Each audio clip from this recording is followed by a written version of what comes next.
Yang pertama, doa dalam salat yang dikabulkan ada 4 keadaan. Ada 4 keadaan dan dalilnya sahih. Yang pertama saat berdiri, hadisnya qudsi bahkan. Saat berdiri. Ini jangan main-main dengan ini. Ini yang paling hebat ya. Hadisnya qudsi. Saya percepat saja. An Abi Hurairah radhiyallahu anhu qala. Dari Abu Hurairah semoga Allah meridai kepadanya, beliau menyampaikan. Perhatikan, saya langsung kepada matan hadisnya. Idza qala al-'abdu ya, qussimatis shalah baini wa baina 'abdi. Kata Allah, kata Rasulullah, qala Allah azza wa jalla, Allah berfirman dalam hadis qudsi, qussimatis shalah atau qassamtu shalah baini wa baina 'abdi. Saya bagi dalam salat hak dan kewajiban antara aku dengan hambaku. Idza qala al-'abdu, kalau hambaku membaca dalam salatnya alhamdulillahi rabbil alamin, qala Allah azza wa jalla, dijawab oleh Allah, hamadani 'abdi, hambaku sedang memujiku. Wa idza qala al-'abdu ar-rahmanir rahim, kalau hamba kemudian berkata ar-rahmanir rahim, qala Allah azza wa jalla athna 'alayya 'abdi, Allah langsung menjawab hambaku sedang menyanjungku. Wa idza qala al-'abdu maliki yaumiddin, kalau hambaku berkata maliki yaumiddin, qala Allah azza wa jalla majjadani 'abdi, Allah langsung merespon hambaku sedang mengagungkanku. Perhatikan betul kalimatnya. Kalimat yang pertama ini kata para ulama memberikan kesan, kalau kita sedang baca Al-Fatihah dalam sholat, sedang berdiri, rasakan kita sedang berdialog dengan Allah, bukan bacaan biasa. Karena itu turun hadis di Muslim nomor 97, yang di Arba'in nomor kedua posisinya. Ada ihsan, masjidnya Al-Ihsan. An ta'budallaha ka'annaka tarahu, fa illam takun tarahu fa innahu.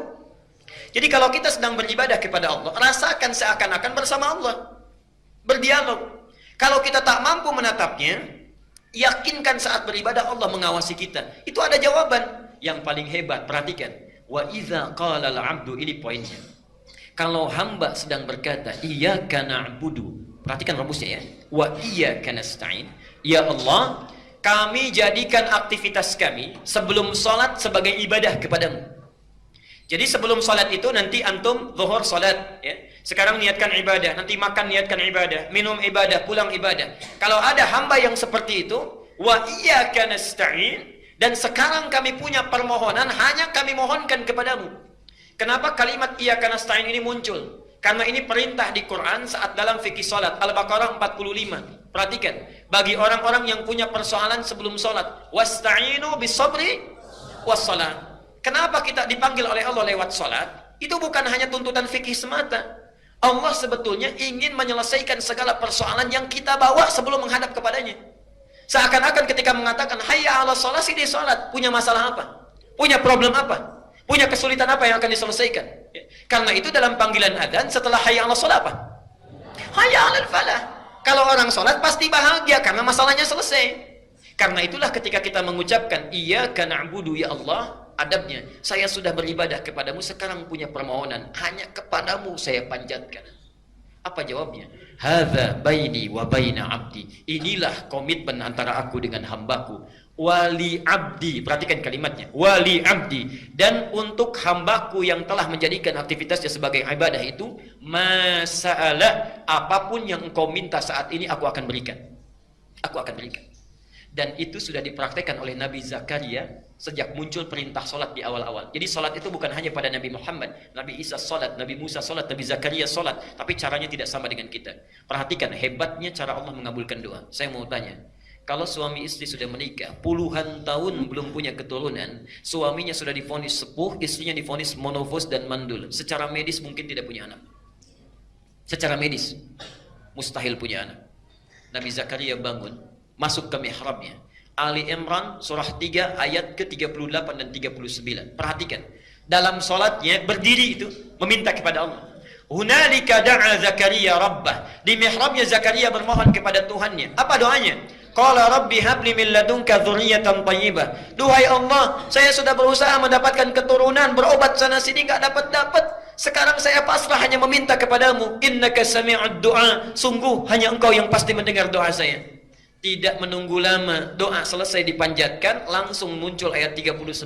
Fa, tidak pakai waw, tidak pakai thumma. Fanadathul malaikatu. Maka tiba-tiba datang malaikat setelah doa dipanjatkan, menyeru. Perhatikan. Wa huwa qa'imun yusalli fil mihrab. Sedangkan Nabi Zakaria itu belum selesai salatnya, masih berdiri. Masih berdiri dalam salatnya, baru selesai berdoa, malaikat langsung turun. Annallaha yubashshiruka bi Yahya. Anda dapat kabar gembira, Allah memberi kabar kamu akan punya anak. Langsung bahkan namanya dari Allah Yahya. Artinya hidup yang mustahil menurut medis bisa lahir. Bayi yang hidup dari rahim perempuan yang menopos dan mandul, kata Allah hidup dia. Saking bingungnya Nabi Zakaria sampai nggak percaya. Kok bisa ya? Padahal awalnya minta, setelah dikasih kok bisa katanya. Qala anna yakunu li ghulamun wa qad balaghani al-kibaru wa imraati aqir. Ya Allah, kok bisa saya punya anak padahal saya sudah sepuh katanya. Istri saya pun sudah menopos dan mandul, coba berikan tanda, dan seterusnya. Artinya, kalau orang benar sholatnya, dalam berdirinya meminta kepada Allah, itu sudah ditunggu. Mau minta apa? Pasti dijawab itu, kalau mintanya benar. Pertanyaannya sekarang, maaf, Bapak Ibu, kalau Allah sudah meminta seperti itu, apapun dikabulkan, mau minta apa? Yang belum punya motor minta apa? Yang belum punya mobil? Tak mobil. Sudah punya mobil minta? Yang belum menikah minta? Yang sudah punya istri minta? Oh, minta istri lagi. Bapak Ibu minta anak, Pak. Bu, tolong tandain Bu ya, sebelah sini tadi bapaknya nih. Mungkin ibunya ada di belakang. Perhatikan, karena itulah saat berdiri diberikan oleh Allah satu tawaran. Kalau dibacakan diberikan apa yang dibutuhkan. Mau nggak? Itulah ihdinas siratal mustaqim. Tunjukkan kami ya Allah solusi terbaik dari masalah yang kami miliki. Maaf, ihdinas siratal mustaqim itu arti yang tepat bukan tunjukkan kami jalan yang lurus. Itu bahasa kiasan, nggak pakai oh Bu, itu bahasa kiasan. Ihdina dari kata hudan, hidayah, itu solusi dari persoalan yang dihadapi. Jadi punya masalah apapun solusinya ya Allah tolong berikan. Siratal mustaqim itu kata kiasan, majas dalam bahasa Arab, yang mudah tidak sulit prosesnya. Jadi berikan solusinya tapi mudah. Jadi ketika kita meminta dalam sholat, itu minta ya Allah, saya punya masalah, tolong berikan. Diberikan oleh Allah satu bacaan, dibaca. Jadi yang punya masalah di rumah tangga diberikan solusinya, yang punya masalah di pekerjaan diberikan solusinya. Dan itu bukan solusi biasa. Siratal ladzina an'amta alaihim, nikmat, ghairil maghdubi alaihim. Allah tidak murka dengan apa yang dikerjakan, waladhdallin, dan tidak tersesat dalam mengerjakannya, mudah dikerjakan. Jelas sampai di sini? Baik, yang jadi persoalan, kalau sudah dikasih cukup tidak? Kadang-kadang diberi pun masih ingin yang spesifik. Saking sayangnya Allah kepada kita, diberikan kesempatan kedua setelah baca Al-Fatihah, diminta memilih surat-surat yang sesuai ayatnya dengan keperluannya, dari Al-Fatihah sampai dengan An-Nas. Yakinlah semua ayat Quran itu solusi persoalan hidup kita. Itu sudah tegas disampaikan, bahasanya hudan. Lihat tadi Al-Baqarah 185. Syahrul Ramadan alladzi unzila fihi. Di bulan Ramadan Quran diturunkan. Apa fungsinya? Hudan. Hudan. Solusinya disebut hudan, memintanya disebut ihdina. Nah, orang Islam saking sayangnya Allah kepada mereka, dipaksa supaya dapat solusi itu lewat salat. Al-Baqarah ayat kedua dan 3. Dzalikal kitabu la raiba fi hudan. Yang di ayat 185 linnas, untuk manusia. Jadi kalau ada orang yang mau baca Quran dapat hidayah, tapi orang Islam dipaksa supaya dapat solusi itu lewat sholat. Perhatikan, siapa orang yang dapat hidayah itu? Muttaqin itu alladzina yu'minuna bil ghaibi wa. Jadi sholat itu sebetulnya supaya memudahkan Allah menyelesaikan persoalan kita. Silahkan pilih kalau ingin spesifik dari Al-Fatihah sampai dengan An-Nas. Ada ayatnya sesuai dengan keperluan kita. Misal, mohon maaf, yang punya persoalan rumah tangga, An-Nisa 34 misalnya sampai dengan 36. Ustadz, suami marah-marah terus, ayat 19-nya. Ustadz, istri saya cerewet, nggak mau nurut pada yang baik-baik, ayat 34-nya. Jadi ketika tahajud pisah kamar itu, suaminya baca 34, istrinya 19 terus itu ya. Begitu, subhanallah. Anak-anak nggak bisa bagaimana mengarahkan supaya soleh. Lihat Luqman 13. Ayat 13 sampai 19. Ustadz, kalau anaknya banyak bagaimana? Yusuf pindah. Ustadz, pekerjaannya susah saya ini, bagaimana supaya dimudahkan? Al-Isra ayat 79 sampai 82. Ustadz, mudah tapi datang lagi banyak. Al-Insyirah, semuanya ada di situ. Tinggal kita bacakan. Masalahnya nggak hafal.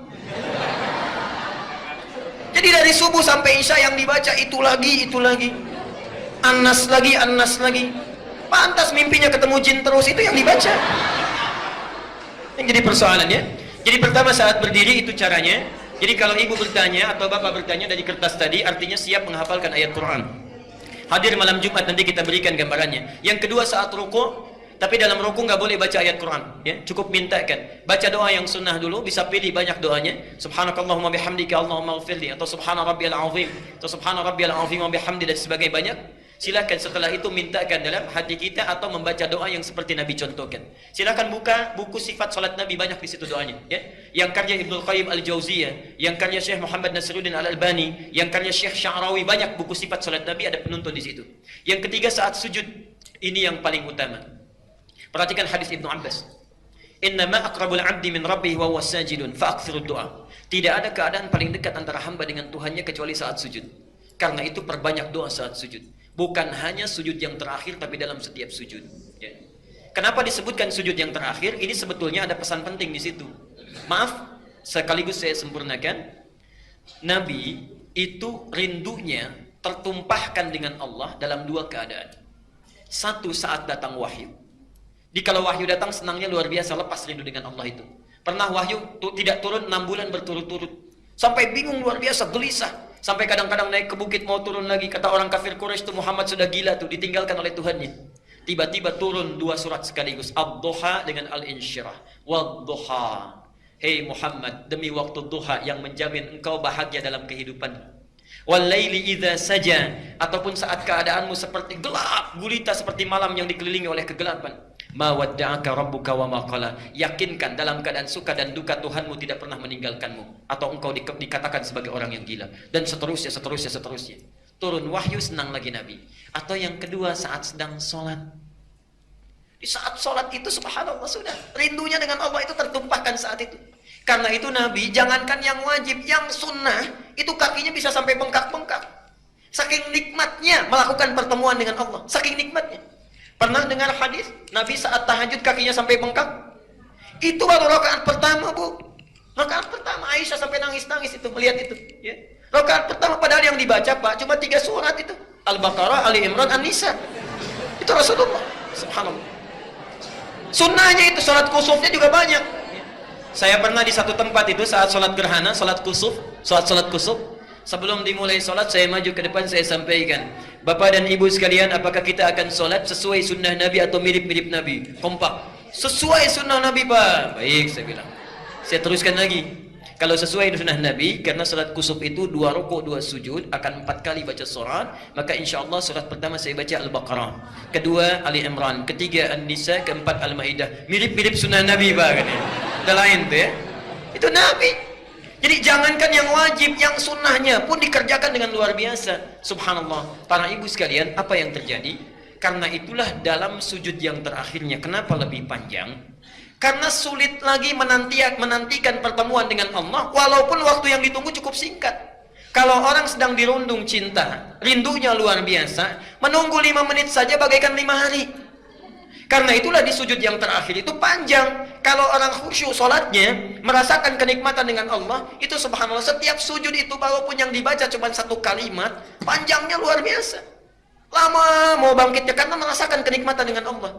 Jadi kalau antum terbalik keadaannya, sujud terakhir justru ingin cepat-cepat misalnya, nah berarti ada kekurang khusyuan di situ yang dirasakan dalam hal yang tidak wajar.